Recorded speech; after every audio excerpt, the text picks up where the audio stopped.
우리 1만 시간 기도 대행진이 이제 끝이 났습니다. 13개월 동안 온 교우들이 모일 때마다 함께 기도했습니다. 그 시간을 일주일 단위로 집계까지 했습니다. 아마 이게 스트레스가 되신 분도 있을 거예요. 이렇게까지 해야 되나? 뭐가 달라지나? 좀 궁금합니다. 1만 시간 기도 대행진의 목적은 기도가 우리들에게 좀 친숙해지도록 하는 것, 그 다음에 기도가 의무가 되는 것이 아니라 우리 가운데 기쁨이 되는 것, 이 두 가지 목적에서 한 거거든요. 여러분 어떻게 기도랑 좀 친해지셨습니까? 어떠세요? 우리 찬양들은 기도랑 좀 친해지셨어요? 여전히 기도는 가깝고도 먼 님입니까? 여러분 기도가 즐거우신가요? 기도라고 하는 단어를 들을 때, 내지는 여러분이 기도하실 때 마음의 기쁨과 즐거움이 막 용솟음치고 그러신가요? 우리가 가야 될 때는 거기까지입니다. 그렇게 기도가 일상이 되는 그때까지 나아가야 합니다. 오늘 짧은 설교 시간이 되겠지만 이 말씀이 선포되는 시간에 아직도 기도가 습관이 안 되고 기도가 즐겁지 않은 분들이 계시다면 성령님께서 아주 신비롭게 특별히 역사해 주셔서 그런 성도님들 마음속에 깨달음과 은혜와 기쁨이 충만하시기를 간절히 소망합니다. 왜 우리는 기도를 그렇게 부담스러워할까요? 재미난 통계를 제가 기도에 대한 설교를 준비하다가 어떤 책에서 보았어요. 미국입니다, 물론. 100명의 크리스찬들에게 물어봤답니다. 당신은 당신의 기도 생활에 만족하십니까? 이렇게 물어봤대요.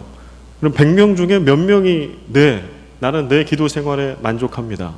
나는 기도가 즐겁습니다. 이렇게 대답을 했을까요? 몇 프로? 찍어보십시오, 한번. 시간이 없어서 제가 못 기다리네요. 3%요. 100명 중에 3명만이 저는 내 기도 생활에 만족합니다. 저는 기도가 즐겁습니다. 이렇게 얘기했다는 거예요. 그래서 아까 제가 여러분들에게 서두에 말씀드렸잖아요. 1만 시간 기도 대행진 하면서 여러분 기도랑 친해지셨습니까? 기도가 즐겁습니까? 라고 할 때 왠지 여러분들 막 죄스럽지 않았어요? 나는 1년 지나고 막 1만 시간 다 했는데도 왜 변화가 없을까? 여러분 낯설어 하지 마십시오. 옆에 여러분 앞뒤 좌우에 점잖게 계시는 10명 중에 9.7명은 이 얘기는 전부 다 기도에 대해서 그렇게 친숙하거나 즐겁지 않다라는 거예요. 그러나 우리는 많은 설교를 통해서 또 우리가 아는 신앙적인 지식을 총동원해보면 우리의 신앙생활에 기도는 얼마나 중요한 건가요? 오죽 중요하면 기도는 그리스도인의 영적 호흡이다, 이런 얘기를 해요. 우리가 기도하면 하나님이 일하신다. 놀랍죠? 그런데 우리는 기도에 대해서 이론적인 것들을 들으면 들을수록 기도가 얼마나 중요한지를, 또 성경이 기도를 얼마나 중요하게 여기는지를 들으면 들을수록 기도가 즐거워지는 것이 아니라 기도에 대한 부담감만 더 커지고 있다고 하는 거예요. 그래서 오늘 설교 말씀은 왜 그럴까에 좀 집중해 보았습니다. 왜 그럴까요? 첫 번째요. 기도의 용도를 잘못 알고 있기 때문에 그렇습니다. 이게 물건이 됐든 아니면 어떤 것이 됐든 용도가 중요해요. 왜냐하면 그것을 고안하고 애초에 만든 그분이 목적을 가지고 만들었어요. 목적을 가지고 선물로 주었어요. 그래서 그 용도에 따라 쓸 때 우리는 잘 사용할 수 있고 잘 살 수 있습니다. 우리가 아는 기도의 용도는 무엇인가요? 여러분, 우리가 흔히 알고 있는 기도의 용도는 뭐예요? 기도를 통해서 우리의 필요를 채워가는 거죠. 우리의 필요를 채우는 수단, 이게 아마 거의 대부분의 그리스도인들, 이 자리에 계신 여러분과 제가 상식선에서 알고 있는 기도의 용도예요. 기도를 통해 우리는 우리의 필요를 채웁니다. 틀린 이야기라고 할 수는 없습니다. 그러나 기도의 용도가, 하나님의 기도를 우리에게 허락하시고 주신 이유가 우리의 필요를 채우는 수단이라고 알아버리면 성경 말씀 속에 기도에 대해서 이야기하고 있는 숱한 은혜의 말씀들이 우리에게 은혜를 가져다 주는 것이 아니라 우리를 혼란스럽게 만들어요. 마태복음 6장 31절 32절, 그러므로 염려하여 이르기를 무엇을 먹을까, 무엇을 마실까, 무엇을 입을까 하지 말라. 이는 다 이방인들이 구하는 것이라.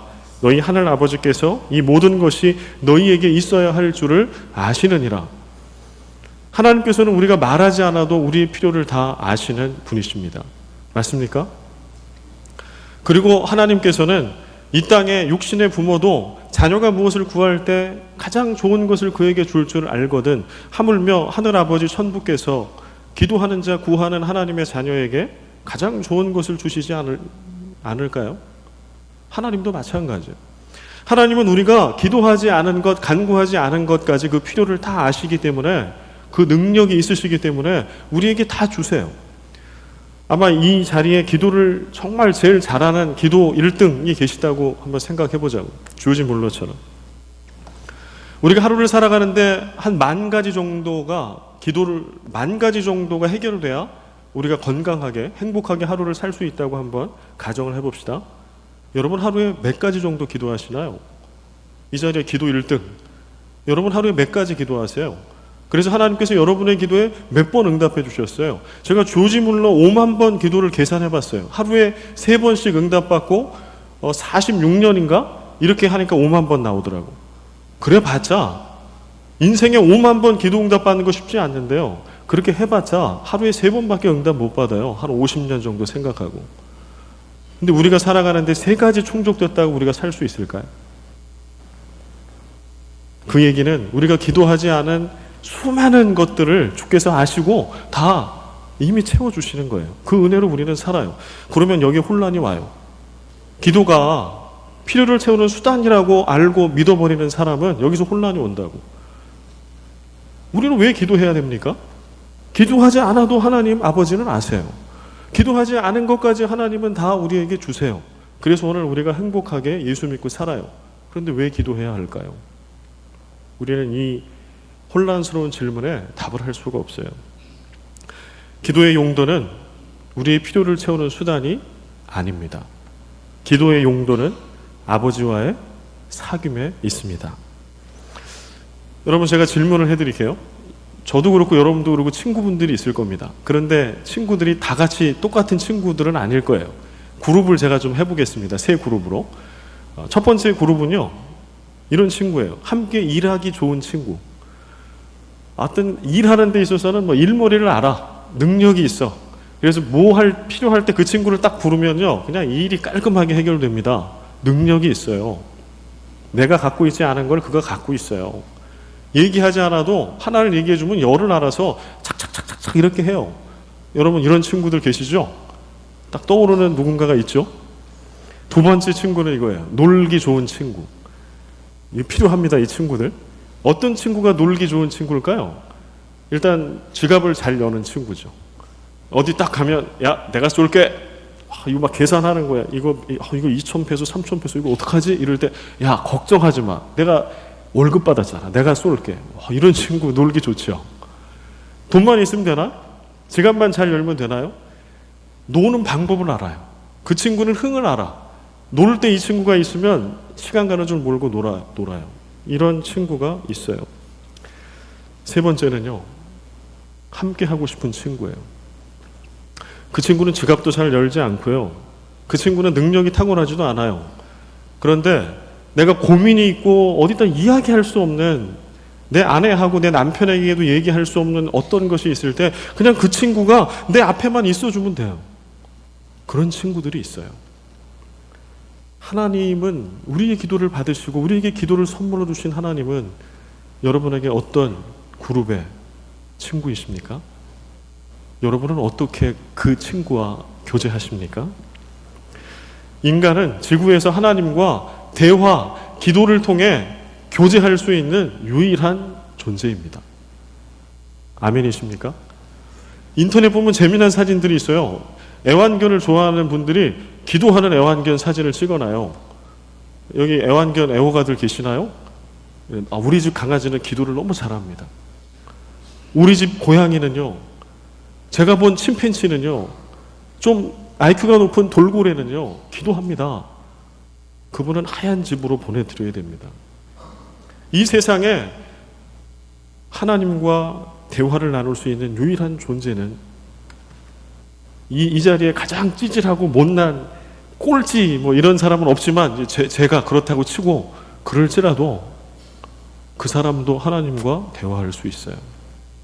하나님은 그 은혜를 우리에게 주셨어요. 구약 성경에 보면 왕이나 예언자가 아주 멋들어지고 장엄한 그러한 기도를 한 기도문을 볼 수 있어요. 시편의 기도도 처음에는 그게 개인적인 기도의 고백이었지만 시편으로 150편이 묶여진 다음에는 시편의 기도도 예배 시간에 공동 예배 시간에 낭송되거나 아니면 노래되어지는 그러한 공동 기도문이었습니다. 구약은 그래요. 그런데 예수님께서 개인적으로 기도할 수 있는 개인 기도의 장을 예수님이 여셨어요. 예수님은 하나님을 아빠, 아바, 아버지라고 부르셨는데 자그마치 성경 안에 복음서에 예수님은 170번이나 하나님을 향해서 아바, 아버지 이렇게 부르시며 시도 없이 때도 없이 기도하셨어요. 사귐의 기도예요. 일상의 기도를 통해 풍성한 하나님과의 사귐을 누렸던 사람들. 예수님만 그랬나요? 오늘 본문 말씀 다니엘. 오늘 이 다니엘 이야기는 우리가 어렸을 때부터 교회 학교 다닌 분들은 어렸을 때부터 재미나게 들었던 말씀이죠. 그래서 결국은 다니엘을 시기했던 수많은 사람들에 의해서 다니엘이 그 모함에 빠지잖아요. 다니엘이 어떤 사람인가? 다니엘서는 이렇게 씁니다. 그때 당시에 세계를 제패했던 패권을 갖고 있던 나라는 페르시아예요. 메데, 바사가 페르시아거든요. 근데 페르시아는 전 세계에 120명의 관리자들을 딱 보내가지고 전 세계를 다스렸답니다. 그런데 그 중에 그 120명의 관리자 위에 3명의 총리를 두었대요. 다니엘은 어떤 사람이에요? 그 3명의 총리 중에 가장 왕의 신망을 받았던 탁월한 총리. 그게 다니엘이었어요. 그런데 오늘 본문처럼 모함에 빠집니다. 시기에 빠져서 30일 동안 왕 이외에 어떤 사람에게 간청하거나 기도하거나 이러면 안 된다. 이건 다니엘이 타겟이었어요. 그런데 오늘 10절 말씀은 뭐라고 얘기하는가요? 같이 한번 읽어볼까요? 다니엘이 이 조서에 왕의 도장이 찍힌 것을 알고도 자기 집에 돌아가서는 윗방에 올라가 예루살렘으로 향한 창문을 열고 전에 하던 대로 하루 3번씩 무릎을 꿇고 기도하며 그의 하나님께 감사하였더라. 오늘 다니엘이 어떤 기도를 했는지 우리는 이 10절 말씀을 통해 알 수 있어요. 다니엘의 기도 생활을 엿볼 수 있어요. 지금 이미 10절 말씀은 이제 왕의 명령을 어겼기 때문에 사자 굴 속에 들어가 죽임을 당할 수밖에 없는 상황이에요. 이미 10절이. 도장에 찍힌 것을 알고도 그는 전에 하던 대로 하루 3번 무릎을 꿇고 기도했다. 그런데 기도의 내용이 중요해요. 그의 하나님께 감사하였더라. 지금 이것은 감사 기도만을 얘기하지 않아요. 그리고 이 기도는 지금 상황이 특별히 감사한 상황이어서 드리는 것도 아니에요. 다니엘이 하루 3번 늘 때마다 심하다. 10대 중반에 가서 80대 후반이 될 때까지 70년을 바벨론 땅에 가서 포로로 살았던 비운의 인생을 살았던 그 다니엘이 때마다 심하다 하나님 앞에 무릎을 꿇고 나아가서 뭘 기도했냐는 거예요. 감사의 기도. 뭘 감사했을까요? 일상의 감사죠. 하나님, 오늘도 나에게 기도할 수 있는 무릎을 주시니 감사합니다. 하나님, 제가 그토록 간구했던 예루살렘으로 돌아가는 것은 올해도 그 꿈을 이루지 못했지만 그러나 하나님 오늘 나를 이곳에 보내서 이곳에 하나님이 주인 되시는 그런 하나님의 나라를 세워가고 왕국을 세워갈 수 있게 해주신 거 감사합니다. 하나님 영광을 받으시는 것 보게 하시니 감사합니다. 다니엘은 하나님과 일상 속에서 친밀한 사귐의 기도를 했던 대표적인 구약의 인물입니다. 기도는 그리스도인의 우리가 또 하나 알아야 될 거예요. 아까 기도의 용법 얘기했습니다. 그 다음에 또 하나는요, 기도는 그리스도인의 의무가 아니라 하나님의 자녀된 자의 특권입니다. 많은 이들이 기도를 의무로 알아요. 특별히 저처럼 직분을 갖고 있으면. 목사, 무거워요. 목사가 막 새벽 기도를 밥 먹듯이 빠져. 그럼 어떻게 될까요? 여러분들이 저를 내치겠죠. 저만 그러나? 그리고 장로님들도 마찬가지죠. 불꽃 같은 눈으로 교우들이 보고 계시죠. 지금 항존직 피택자들 요즘에 새벽기도 요즘에 조금 이렇게 한두 분씩 빠지는 인원이 늘고 있는데 불꽃 같은 눈으로 다 보고 있죠. 직분을 받을수록 이게 부담이 돼요. 기도가 의무가 돼. 선교사 부담돼요. 근데 성경 말씀을 보면 기도를 부담 가지라고 의무로 주신 것이 아니죠. 기도는 하나님의 자녀된 자만이 누릴 수 있는 특권입니다. 우리가 기도를 특권이 아닌 의무로 오해하는 그 순간에 기도는 하나님과 우리와의 거래가 되고 말아요. 하나님, 내가 기도하는 의무를 다 했으니까 하나님 나에게 응답해 주시는 하나님의 의무를 나에게 다 하십시오. 그래서 가인처럼 자신이 드린 예배를 받지 않으시는 하나님께 분노하는 거죠. 내가 기도한 그 기도에 신실하게 자신의 의무를 다하지 않은 하나님께 분낼 수 있는 거죠. 그래서 화딱지가 나니까 기도를 포기하는 거죠. 아버지께서 우리에게 기도를 주신 이유, 이거 어떻게 설명해야 되나? 여러분들이 어린아이도 이해할 수 있는 쉬운 예화를 여러분께 들려드리겠습니다. 우리 한번 생각해 보자고요. 하나님 입장에서 기도가 하나님께, 우리가 기도하는 게 하나님께 도움이 될까요? 만약에 어떤 필요를 채우고 하나님이 이 온 세상을 다스리시는 일을 하신다고 할 때 우리가 기도하는 것이 그 하나님의 일하심에 도움이 되겠냐는 거예요. 될 것 같다. 저는 안 될 것 같아요. 우리의 얼마나 많은 기도들이 쓰레기통에 처박혀야 될 기도가 많나요? 말도 안 되는 그런 걸 기도라고 하는 경우 많잖아요. 우리가 키우는 아이들이 어렸을 때 말도 안 되는 걸 부모에게 요청하는 것처럼, 그러면 우리의 기도는 어쩌면 효율적, 효과적인 면에 있어서는 하나님께 아주 비효율적이고 비효과적이에요. 경영학적으로 기도는 맞지 않아. 근데 하나님은 우리에게 기도를 주셨어요. 예수님은 공생의 기간을 통해서 우리에게 보여주신 여러 모범 중에 가장 빈도수가 많이 나타나는 것은 기도예요. 왜 하나님은 우리에게 하나님의 자녀로서의 특권으로 기도하라 말씀하셨을까요? 그 번거로운 것을. 우리도 번거로워하고 하나님 입장에서 별 효과적이지 않은 기도를. 왜? 이제 제가 예화를 들어드립니다. 여기 5살 난 딸 아이가 있습니다. 이제 이 아빠는 저와는 좀 다르게, 저희 아이가 어렸을 때, 지금은 제가 좋은 아빠 축에 속하는 것 같아요. 아내하고 아이들에게 물어보면 나는 당신에게 좋은 남편입니까?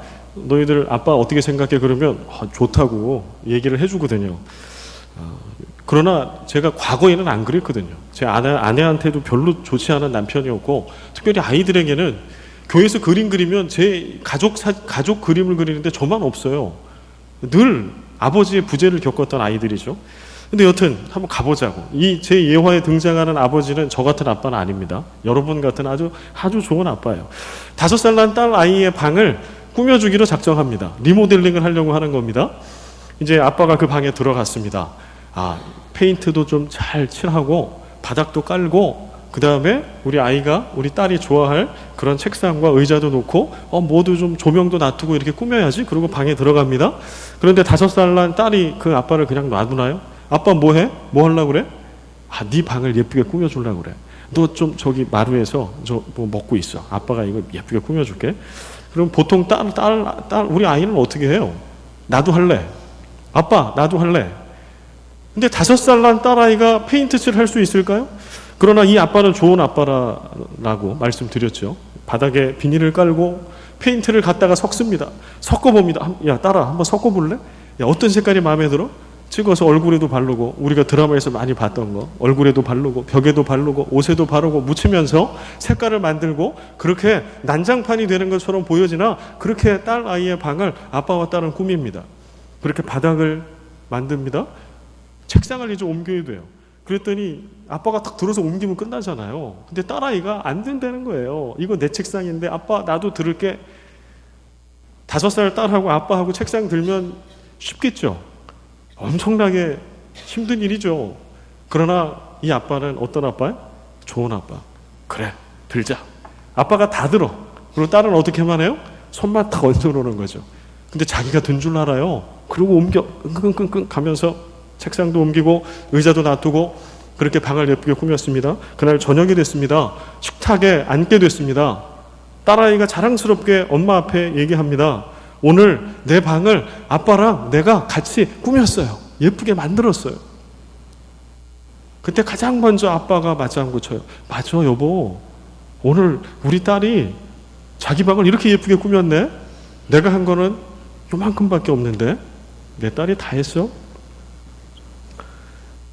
우리 아버지께서는 비효율적이라 할지라도 당신의 자녀된 오늘 이야기 속에 등장한 5살 된 여자아이 꼬맹이처럼 아무것도 할 수 있는 힘도 없고 능력도 없는 우리라 할지라도 아버지의 뜻은 그와 함께 서툴지만 부족하지만 그와 함께 아버지의 왕국을 꾸미고 아버지의 일을 이루기를 우리 아버지 하나님은 원하세요. 그게 우리에게 기도를 주신 유일한 목적이에요.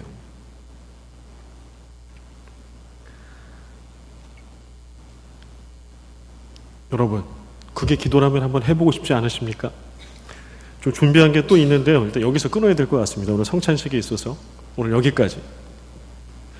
To be continue. 2탄은 다음에 오실 때 전해드리도록 하겠습니다. 여러분, 이게 기도입니다. 여기에 기도할 이유가 있습니다. 우리는 흔히 응답받는 능력 기도에서 기도하는 자, 놀라운 기도의 응답을 받는 기도하는 사람에 주목해요. 조지 뮬러를 얘기할 때도 그렇게 얘기해요. 어떻게 5만 번씩이나 어떻게 기도를 하면 5만 번씩이나 응답을 받을 수 있지? 누구누구는 기도했더니 아픈 사람이 벌떡 일어났대더라.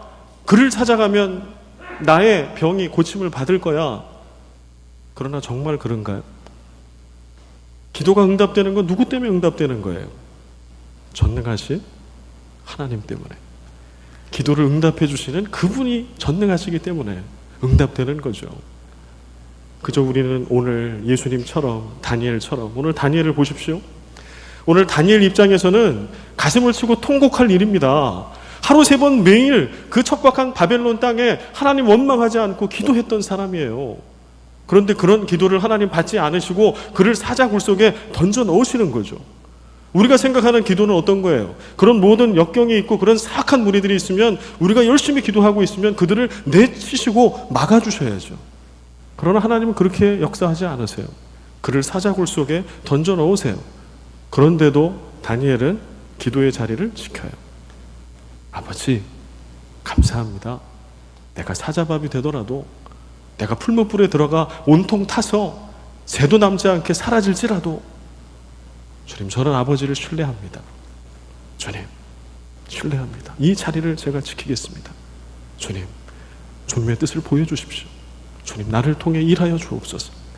여러분, 그런 놀라운 기도에 풍성한 은혜를 매일매일 즐겁게 기도하시면서 누리시는 여러분과 제가 되기를 간절히 소원합니다.